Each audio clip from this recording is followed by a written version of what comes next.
Patimpus dan Putri Medan, asal-usul kota Medan. July 8, 24. Pada zaman dahulu, di wilayah Pegunungan Karo, Sumatera Utara, lahir seorang anak laki-laki yang diberi nama Patimpus. Ia adalah putra dari keluarga Sembiring, salah satu marga yang dihormati di suku Karo. Beberapa sumber menyebutkan bahwa Patimpus berasal dari Aji Jahe, sebuah wilayah di Pegunungan Karo. Sejak kecil, Patimpus menunjukkan keberanian dan kebijaksanaan yang luar biasa. Ia tumbuh menjadi pemuda yang kuat dan bijaksana, sangat dihormati oleh masyarakat sekitarnya. Namun, Patimpus merasa ada panggilan yang lebih besar dalam hidupnya. Ia merasa bahwa takdirnya bukanlah untuk tinggal di Pegunungan Karo. Maka, dengan berbekal keberanian dan pengetahuan yang ia miliki, Patimpus memutuskan untuk meninggalkan kampung halamannya.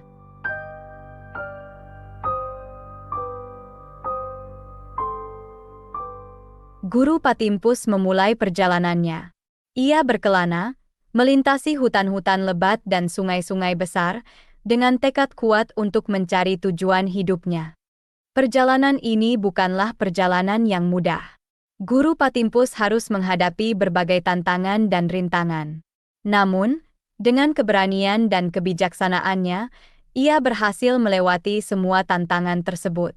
Ia belajar banyak dari pengalaman-pengalaman ini, yang kemudian membentuknya menjadi seorang pemimpin yang bijaksana dan disegani. Dalam perjalanannya, Guru Patimpus mengunjungi berbagai wilayah. Di setiap tempat yang ia kunjungi, ia selalu meninggalkan kesan yang baik dan mendapatkan rasa hormat dari masyarakat setempat. Ia juga belajar banyak dari budaya dan adat istiadat masyarakat di tempat-tempat tersebut, yang kemudian ia terapkan dalam kepemimpinannya. Akhirnya, setelah perjalanan yang panjang dan penuh tantangan, Guru Patimpus tiba di suatu wilayah. Ia merasa ada sesuatu yang istimewa tentang tempat ini.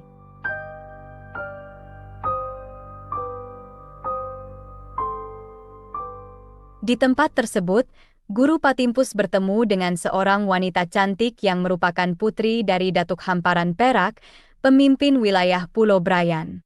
Wanita itu memiliki kecantikan yang mempesona dan kepribadian yang lembut, membuat Guru Patimpus jatuh cinta pada pandangan pertama. Guru Patimpus, dengan segala keberanian dan kebijaksanaannya, memutuskan untuk melamar putri Datuk Hamparan Perak. Ia datang ke hadapan Datuk dengan sikap yang sopan dan penuh hormat, menyampaikan niatnya untuk mempersunting putrinya. Datuk Hamparan Perak, yang telah mendengar tentang reputasi Guru Patimpus sebagai seorang pemimpin yang bijaksana dan berani, menerima lamaran tersebut. Ia merasa bahwa Guru Patimpus adalah pria yang tepat untuk putrinya, dan bahwa pernikahan mereka akan membawa kebahagiaan dan kemakmuran bagi kedua keluarga.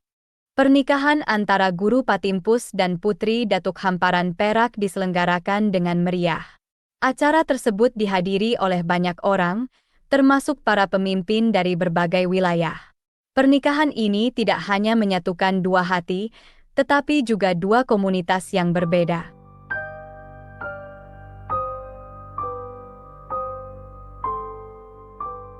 Setelah menikah, Guru Patimpus dan istrinya diberikan wilayah oleh Datuk Hamparan Perak. Wilayah ini terletak di antara dua sungai besar, Sungai Babura dan Sungai Deli. Mereka memutuskan untuk membuka perkampungan di wilayah ini. Perkampungan ini mereka beri nama Kampung Madan, atau Medan Putri.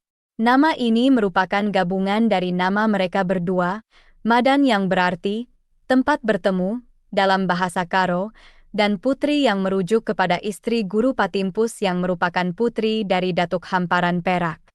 Masyarakat Kampung Madan hidup rukun dan damai. Mereka bekerja keras untuk membangun perkampungan ini menjadi tempat yang layak huni. Guru Patimpus dan istrinya memimpin dengan bijaksana, menjaga keharmonisan dan kesejahteraan masyarakat. Seiring waktu, Kampung Madan berkembang menjadi wilayah yang semakin besar dan makmur. Perkampungan ini menjadi pusat perdagangan dan pertemuan bagi berbagai suku dan masyarakat di sekitarnya. Inilah awal mula dari kota Medan, kota yang sekarang kita kenal. Konon, Kampung Madan ini berada di hamparan Perak, tepatnya di sekitar kantor wali kota, kemudian gedung DPR sampai nanti ke wilayah arah mau ke Glugur. Lokasinya yang strategis di antara dua sungai besar membuat Kampung Madan menjadi tempat yang subur dan makmur.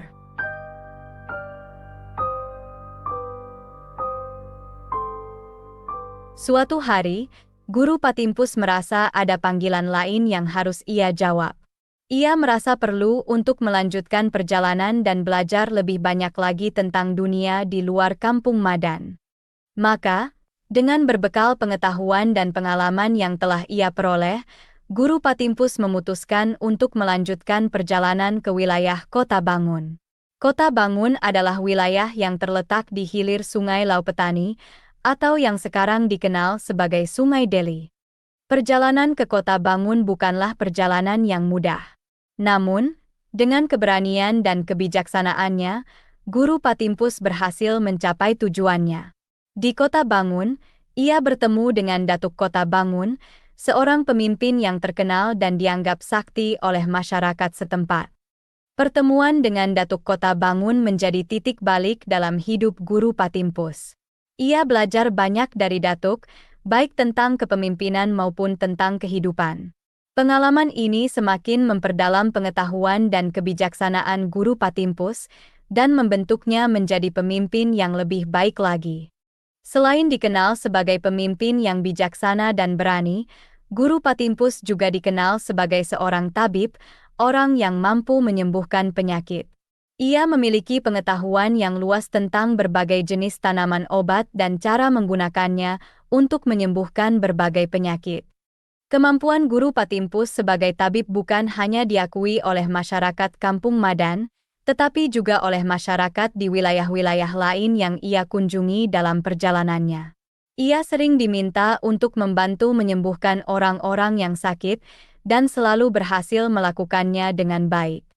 Kemampuan ini tidak hanya membuat Guru Patimpus dihormati, tetapi juga memberinya kesempatan untuk berinteraksi dengan berbagai kelompok masyarakat dan memahami kebutuhan mereka. Ini membantu Guru Patimpus dalam memimpin dan mengembangkan Kampung Madan. Namun, kemampuan Guru Patimpus sebagai tabib bukan hanya bermanfaat bagi masyarakat. Ia juga menggunakan pengetahuannya tentang tanaman obat untuk menjaga kesehatan dan kebugaran dirinya sendiri. Ini memungkinkan Guru Patimpus untuk tetap kuat dan sehat, meski harus menghadapi berbagai tantangan dan rintangan dalam perjalanannya.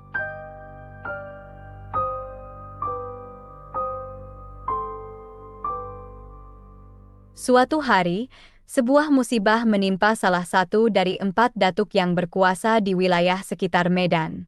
Anak dari datuk tersebut jatuh sakit dan tidak ada seorang pun yang mampu menyembuhkannya. Berita tentang kondisi anak datuk ini cepat menyebar ke seluruh wilayah, termasuk sampai ke telinga Guru Patimpus. Mendengar berita ini, Guru Patimpus merasa terpanggil untuk membantu. Ia tahu bahwa pengetahuannya sebagai tabib mungkin bisa digunakan untuk menyembuhkan anak datuk tersebut.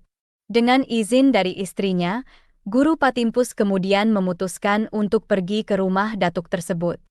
Setelah melakukan perjalanan yang cukup jauh, Guru Patimpus akhirnya tiba di rumah datuk tersebut.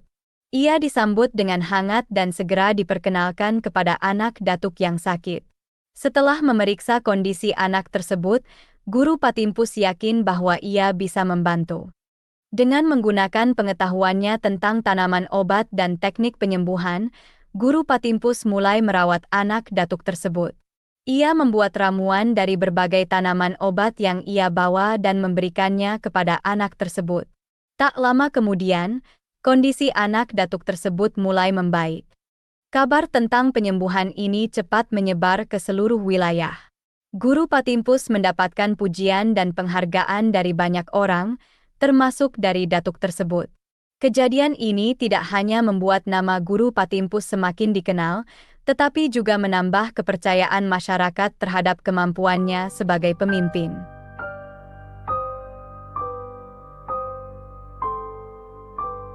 Setelah berbagai perjalanan dan pengalaman yang telah dilalui, Guru Patimpus merasa bahwa saatnya telah tiba untuk mewujudkan visinya.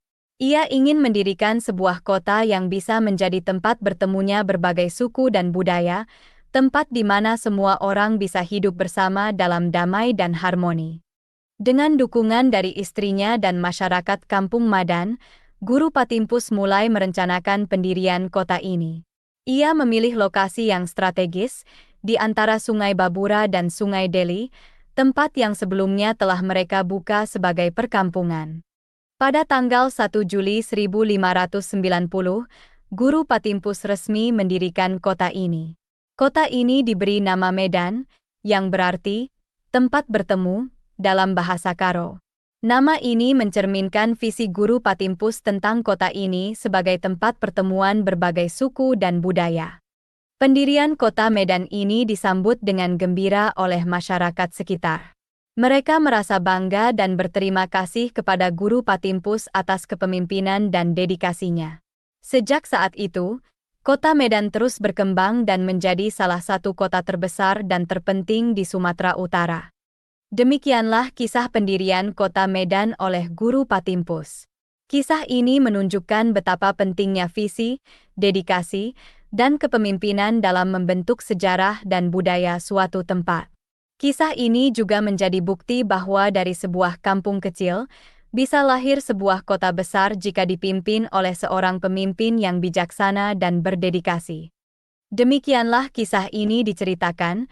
Segala kebenaran detailnya kita kembalikan kepada Allah, Tuhan pemilik kisah kehidupan.